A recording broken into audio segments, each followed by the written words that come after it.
Earth Psychology Month. What a great idea. Birth Psychology Month. I don't know how many years we've been doing Birth Psychology Month, but I became involved in the leadership of APPA in 2019, or started in 2020, and I know we've had it every month during that time. So it's a month dedicated to increasing awareness of the art and science of birth psychology, which includes the importance of making sure that we are including the psychology of birth as part of a holistic health approach to pregnancy, birth, and postpartum care. Because so much of our focus in pregnancy, birth, and postpartum care is on the medical aspects, which are, of course, very important. You know, the physical health of the baby and the mother is critical. But the part that is often forgotten is the psychological health, the mental health, the emotional health of the Mhm. mother and also of the baby. And of course, many in the world don't even think that it's necessary um, to even consider the psychological health of the baby, because what could a baby understand with their very immature mind? But Mhm. as you and I both know, and as many people around the world know, babies are conscious, sentient beings well before birth. And Yeah. so we want to increase awareness of that. So there's two parts. We really like to focus on the art and the science of birth psychology. So the science part, we want to showcase cutting edge research and evidence for the importance of understanding the psychology of pregnancy, birth, and psychology in both postpartum periods and their impacts on physical and mental health and well-being, including the development of the baby's brain, which is, as we know, one of the major areas of growth and development in the third trimester, Mhm. when babies can have all their senses. Their hearing is really coming on focus in the third trimester, beginning of the third trimester. Mhm. Their vision doesn't really come online until later in the third trimester, but they can hear, and so we can talk to them and communicate with them. Mhm. Mhm. They don't even need their ears actually to hear, because we know that they can also understand us psychically and through thought. There's some very interesting research about that. And then the art, another focus of Birth Psychology Month is it gives us an opportunity to focus on, or to showcase how this science is being put into practice by birth practitioners of all kinds to better support pregnancy, birth, and postpartum care of not only mothers, but babies and their families and everybody else, and even those who support them, because that's part of good care too, is not just supporting the babies and their mothers and families, but also all of those around the world in different professions who support them. We need support too, right? We've got care for the caregivers. Mhm. So what we typically do is we have a special event every Monday, Wednesday, and Friday. And they've divided it up into really interesting topics and areas of focus this year. First, I should say that it's March 1 to March 31, and it's always 12 p.m. Eastern time. Okay. Starts Good to 12 know. p.m. Eastern time, Mondays, Wednesdays, and Fridays. And the theme of the entire month this year is the innate wisdom of birth, how Mm. womb ecology becomes world ecology. Mm. Now, that's not a new concept, but the things we're going to be sharing is new science and new ways the science is being put into practice. So I want to share just a little bit about the target audience. It's very simple. Anyone interested in pregnancy, birth, or postpartum periods. Mm. Includes birth professionals such as doctors and midwives and nurses and doulas and birth educators and lactation consultants, psychologists, therapists, birth body workers, social workers, as well as parents or prospective parents, grandparents or prospective grandparents, uncles and aunts, just or perhaps just anybody who was ever born. Yeah, that's a big list, but I couldn't agree with you more. Just understanding our own birth sometimes, even if we have nothing to do with, helping to bring a new human being into the world, we were once babies. Mhm, And the psychological well-being of our mothers had an impact on us. mhm, And the way our birth occurred has had an impact on us. And the events that occurred during pregnancy and the postpartum period have had impacts on us. And mhm, I remember when I first learned about the impacts of the prenatal and perinatal period, it just really blew my mind because all of a sudden, many pieces that were puzzling to me came into place. And that's another story, but that happens to many, many people. And I know you and your students are well aware of that. yeah. So let me give you just a little overview of what's going to happen. March 1 is a Saturday. That's the only Saturday event we have. And that's going to kick off Birth Psychology Month with a welcome and a ceremony again at noon on Saturday, March 1. So we're going to have a nice welcome and ceremony and an overview of what's going. Many of Mhm, our board members will be there. And so we'll be able to just celebrate the beginning of Birth Psychology Month. And then every Monday, we will have a keynote speaker. Um, every Wednesday, we're going to have some fun social media networking events, great. people's different organizations. And then Fridays, we're going to highlight a midwife who is embodying birth psychology principles into their practice. So we can see how it really comes, the science really comes to life. Yeah, I get to kind of be a fly on the wall and Exactly, pull up your exactly. sleeve to be there.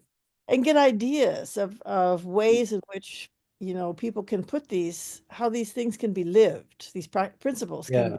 lived.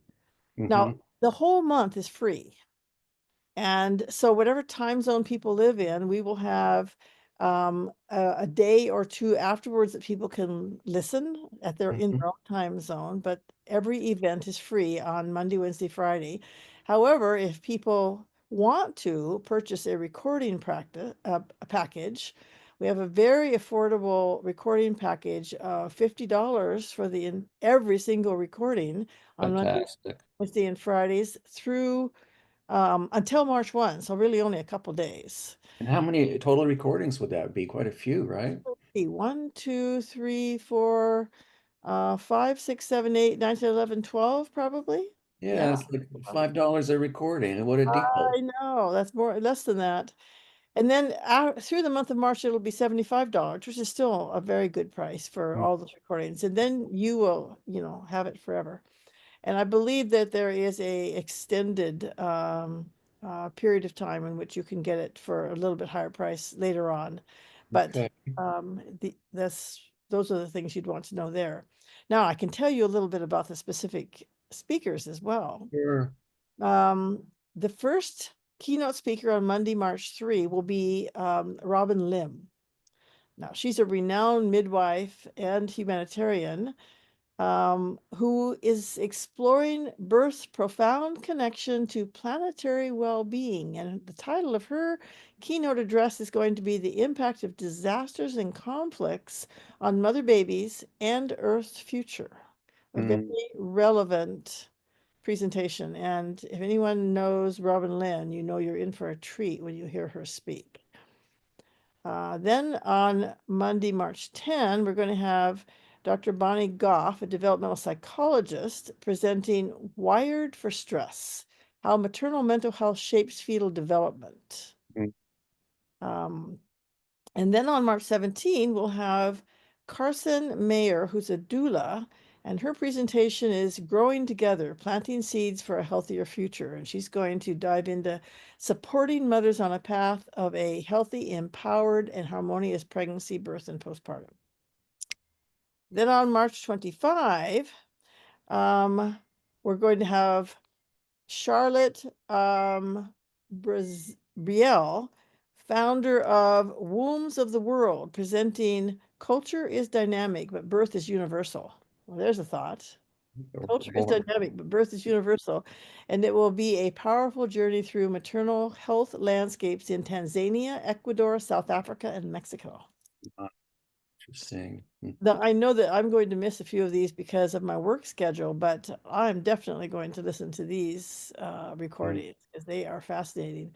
And then on Fridays, the midwives who are going to show us how they're embodying these principles includes Beth Barbeau, um, a midwife educator and founder of Indigo Forest, Healthy Babies, Healthy Lives, has over 2 decades of experience and offers mentorship, online courses, and holistic health consulting to empower families with natural birth and parenting knowledge.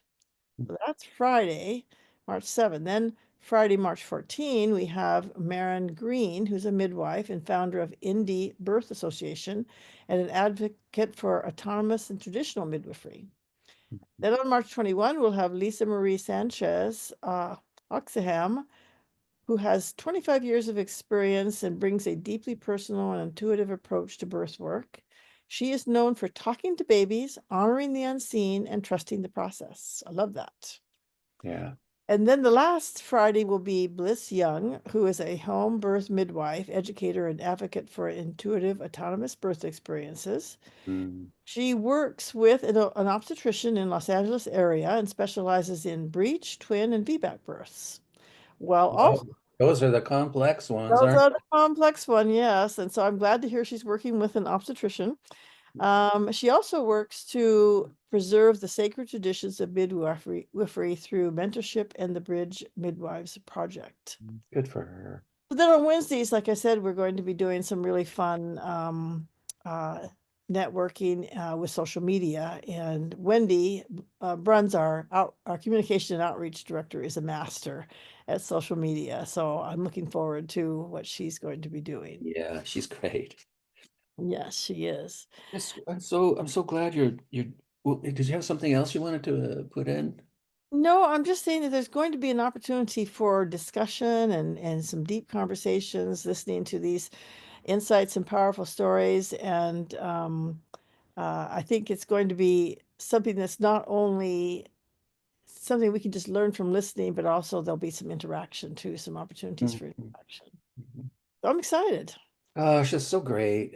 Thank you so much for putting this together and doing this. And it's just so important, I think, for culture to be able to get in contact with this information. Absolutely. And I'm going to send you a link that you can include in your newsletter, but I can just tell you that one link that you can use is www.birthpsychology.com, which is our website, /BPM 2025. So BPM, of course, is Birth Psychology Month. So that's birthpsychology.com /BPM 2025. The other thing is you can just go to our website and there'll be a pop-up that you can link on. And there's also a link to pre-purchase the recording package too if you want to get it at the special price. Great. Okay. So that's how to sign up and participate. The thing that's really great about this month is that everything is free unless you want the recording, but you Mhm. can access everything. And even if like I said, you're working, you can't listen to it that day, you can listen to it that evening because Mhm. Mhm. recording will be available sometime afterwards. So every I'm always amazed at what our staff puts together every year for Birth Psychology Month, and this year is no exception. In fact, I think it's going to be better than ever this year. Great So to hear. I'm That's very good. excited. Ashley and Wendy are knocking it out of the park, it sounds They like. are knocking it out of the park, and they also have Hannah now, Hannah May, who's a great executive assistant, and she is making it possible with her Mhm. expert support to really do some wonderful things. Great. I wonder, can I ask you a question about the audience?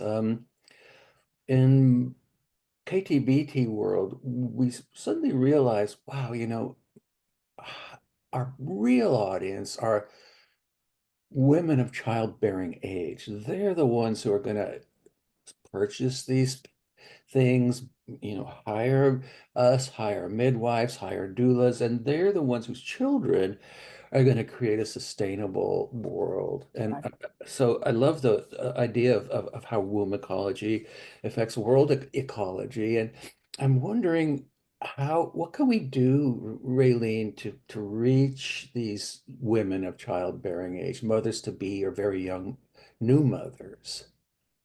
Probably the most um, easily accessible way is through social media because these mothers are masters at social media. It's how they communicate with each other.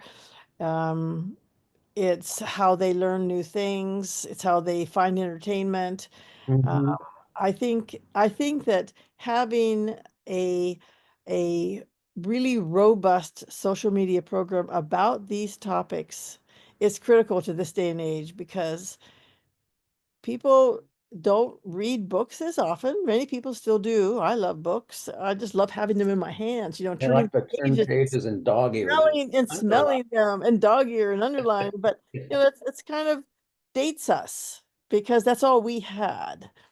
And more people are using digital books and Mhm.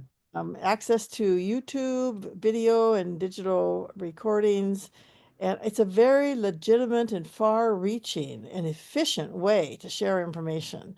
So Exactly. I Yeah. applaud this generation for taking advantage of it and for doing it so expertly. But I think that's probably one important way that we can reach out to them. I wonder if there's not a way to collaborate with like-minded people and just have a station on YouTube that just puts something up every week, every month, putting up something new with different people contributing, and have it really aimed for young women. That would Yeah. be Ah, so important, I think. a wonderful idea. Our YouTube dream. I'm going to write this down and maybe talk to you later about it. But we do that, and it's driving me. It's tough, but we do a new interview every week. We do a new baby therapy tutoring video every week. We do every month. Sorry, every week would be way too much. But we also do a thematic discussion every month. And uh, there's so much momentum that we could gain if we had something happening like a TV station people could get into and look at these different things that are happening. Yeah, yeah, and I think that many of it is available, but we could certainly add to it. I did want to mention that we have a new prenatal and perinatal educator certificate program update that should be available by the end of this month. And there's You- been so much work put into it by so many different people who are mm, experts in this field and have decades of experience. And so that's an exciting project that's finally coming to fulfillment. It's been several years in the making. And then the other thing that's been several years in the making that we're just almost ready to launch, which will be in April, is our new midwifery program, which is about midwives and the conscious baby. And then following that will be a program for doulas and the conscious baby. And our goal is to create some programs for every subdivision of people who care uh, for pregnant mothers mm, and their babies because they get the medical training. They just don't get this part about the consciousness of babies. And yeah, so that changes everything about how we communicate with babies and mothers and how we are the way we are about them, our being. exactly. This And is what feels so important to me is like the steps that are being taken by prenatal bonding, BA, and can you actually talk to your baby? And exactly. and no, maybe they don't understand the language, the words, whether you're talking to them in German or English doesn't Intent, matter. but the intent they get. They do because the intention is literally transmitted by bioinformation molecules in the Yeah. blood to go through the placenta and into the baby, and the baby feels intention. And we're talking a lot these days about, we used to limit the word prosody to the vocalizations, the length of a sound, how high it is, how loud it is, how intense it is. But now we're beginning to understand that there's facial prosody. Someone can look this way or Yeah. that way. That's all she indicates the emotions being felt by someone. And there's also internalized bioinformation prosody that's going on all day long, all the time. Babies are swimming in it. I know. I have a very interesting study I found that I think is one of my most exciting discoveries recently, and I can describe it to you. I have a slide, PowerPoint slide on it, but there was a study presented at an infant mental health conference, and it was a poster or an abstract I saw that they were monitoring the heart rate variability of the fetus in a mother or several mothers. Mm, And they had periods of silence, and then they had the mother speak or communicate directly to the baby, either verbally or silently. Communicate, directly to the baby, and they compared it to the mother talking verbally to an adult nearby about the baby. mm. Wow, So it what was it was that, there's two comparisons going on, comparing mothers speaking directly to the baby or communicating, I should say, and comparing the mother communicating about the baby to another adult nearby. So in both of those instances, she was speaking out loud. But then the other comparison was she was communicating silently directly to the baby. So there was a comparison between out loud and silently. So what they found was that every time the mother communicated, the heart rate variability spiked up, which of course which indicates the parasympathetic nervous system kind of taking over. So the baby has lower stress and higher well-being whenever the heart rate variability is up. Mhm. So the baby responded to the mother's communication, but the baby responded twice as much to the mother communicating directly to the baby than the mother communicating about the baby to another adult nearby. And the intensity of the response was equal, exactly the same, whether it was silently or whether it was out loud. No kidding. Yeah. That's just amazing. This tells Yeah. us something about the baby's ability to discern the mother's intention. Is the mother talking to me, or is the mother talking about me to another baby, to another Yeah. adult? And And how our earliest communication is literally happening biochemically at the cell surface, cell wall I surface. think also energetically, Oh, which sure. is Yeah. transferred biochemically as well. I mean, it can be both ways, but it didn't matter whether it was silently or whether it was um, verbally. I just thought that was the most exciting study, and it really confirmed a lot of the things we Please have. share that with me, would you? I We would have love to. I'd love to talk about it and look at it and read it and Yeah. share it with others. It talk to your baby. Yes. Talk to your baby. And with real feelings, I've noticed a big difference between moms who say the words they're coached to say Yeah. from someplace in the neofrontal cortex, or say those same words, from the soul, from the center, with feeling. Tonight, Yeah. hey, I bet you that study would confirm something like that if we looked into it. So here's what I do when I'm going to a delivery. And of course, as a neonatologist, I'm never called to a delivery unless there's a problem, right? The Right. Hmm. heart strip isn't good or something's going on that they feel like they need a neonatologist there just in case. So as I'm walking down the hallway, I'm connecting with the baby Good for energetically. you. And as I enter the room, I speak to the baby in my mind, because I figure like what number one, what can it hurt, even if it isn't true? But still, we have evidence that it could very well be. And so I tell the baby, you can do this. You can do this. We're here to help you. You just need to breathe when you come out. You say that out loud or silently or I say both? it I say it silently until the baby's born because there's a lot of intensity waiting for the baby to be born. So I say it silently, but I say it purposely and Hmm. consciously in my mind. I Hmm. really try to connect with the baby before they're born to let them know that we're here for them and that just encouraging them. And Hmm. then once they're born, I say it out loud. I do. I say, Good. While Yeah. Well, they're role modeling for the parents already. well, and the nurses too. I'm role modeling for the Sure. nurses, for the parents. I'm saying, happy birthday, little one. Welcome to our world. We are here to help you. Thank you for working so hard to get here. And I do. I say that was really hard work, wasn't it? But you made it. You're so strong. You made it. And here's your daddy. I always bring the dad over, you know. But I just feel that that's so important to not only model, but for the baby to hear, you know, to I do acknowledge too. what a struggle it was to be born, Of even if course. it was a C-section. I got a question for you about that. I can visualize you connecting with the baby as you're headed down there, or as you're headed into the room, or when you get in the room. And my question is, do you register that babies are different one from the other once you're around? You get a sense of like, whoa, this soul of this baby is like this or like that. You've Oh, absolutely. You can see their personalities immediately.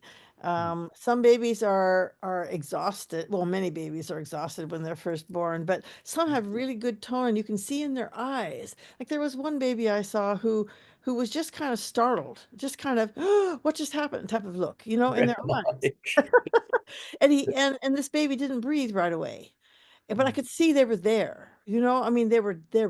They just didn't quite know what to do. And so I just, you know, gently stimulated the baby and said, "You can do this. You can do this. All you need to do is just take a deep breath. You can do yeah, this." And yeah, the baby had really good tone. So, you know, if a baby's floppy and they don't have good tone and their eyes are vacant, then of course we go directly. I still say the same things, but we go directly into resuscitation. But yeah. baby, I just didn't feel like we needed to, and if it had gone on too much longer, I probably would have. Oh, I know I would have, but this baby let out a huge, big breath and sound and cried at about maybe 15, 20 seconds, which is a Yeah. long time when you're waiting for the first cry, you know? Yeah, wow, and it hurt you, I think. It felt I you, for I sure. could feel this baby. This baby was right there. I could see it in her eyes. She was right there. And when I'm examining a baby for the first time, even if I haven't been at the birth, you know, they're so different. Absolutely. What is that? Is that a different personality, or are we talking about these are just different souls? Just Well, they're obviously different souls, so they would be yeah, different personalities. And you, yeah. you can tell whether they're stressed, whether they are. I've seen some very interesting pictures of babies recently. There was one that said, it was a picture of a baby that looked really disgruntled, and it said, just realizing that you just came here and there's no HR or return policy. It was really fun. Yeah. I've seen that look. Or I've seen Mhm. babies that are just at peace and they're so, you know, they're just so peaceful, and you can see how different they are when they react with their mothers and their fathers. You just, you know, Mhm. you know this. You just have to have eyes to see it. And so much of that has to do with what their prenatal life was like socially. Were they spoken to? Were they engaged? Were they part of the family? Did they get to put their 2 cents in every now and then? But Carlton, the thing that I think is the most exciting is that I didn't use, well, I kind of always did see this, but now that I know that there's evidence to support the consciousness of babies, I mean, I always suspected it, I guess I should say. I always suspected it, but I never knew that it was really true, or that there was a whole population of people who had studied this for decades. And once I was able to incorporate that into my practice with more confidence and certainty, it has just raised my level of enjoyment and joy I find in my work. Mm, mm. Nothing else could have. Yeah, you're really working in a more of a spiritual realm when you're there, aren't you? That's so sustaining and Yeah. nurturing us in a way too, as Oh, it makes it so well. that it really is an antidote to burnout, Hmm. honestly, you know, because I get fed every time I welcome a new little human being into the world. Yeah, God bless you, Raylene. I'm so pleased to hear you and chat with you, and it's great what you're doing at the helm of APPA. And I'm gonna invite my folks to come visit you all this month, and we'll get this out, the word out to our community. Yeah, we want you to register so you can get all the updates about Okay. who's coming and when, and so you don't miss anything. So you have an opportunity to hear the recording if you missed the particular time at noon Eastern time. And then if you want to purchase the package, that's optional, of course, but you have the opportunity. But then you own it and you can look at it at your Uh, leisure or at any time, right? yeah, exactly. Great. Okay. Well, I love the work you're doing too, Carlton, and it takes a whole um, everyone working together to get this work done. And Yeah. Yeah. We've got to keep our community healthy and invite people who are rowing in the same direction into our boat and then bring in young women of childbearing age. absolutely, that's where the rubber meets the road is in the womb. Okay. Well, God thank you bless you, Raylene. thank you so much for the Anything you want opportunity. to say before we sign off? No, it's just that I'm really excited about this particular birth psychology month. I love them all, but I think the thing I'm most excited about is hearing how other people are putting these concepts into practice because that inspires me for a new way I might be able to share with parents and with family and with my staff, my Mhm. hospital staff, of how we can put these practices that we know make such a difference Yeah. into the real lives of the people we serve. What a community to form a welcoming web for new souls arriving out of the intrauterine experience into the extrauterine world with us. Exactly, exactly.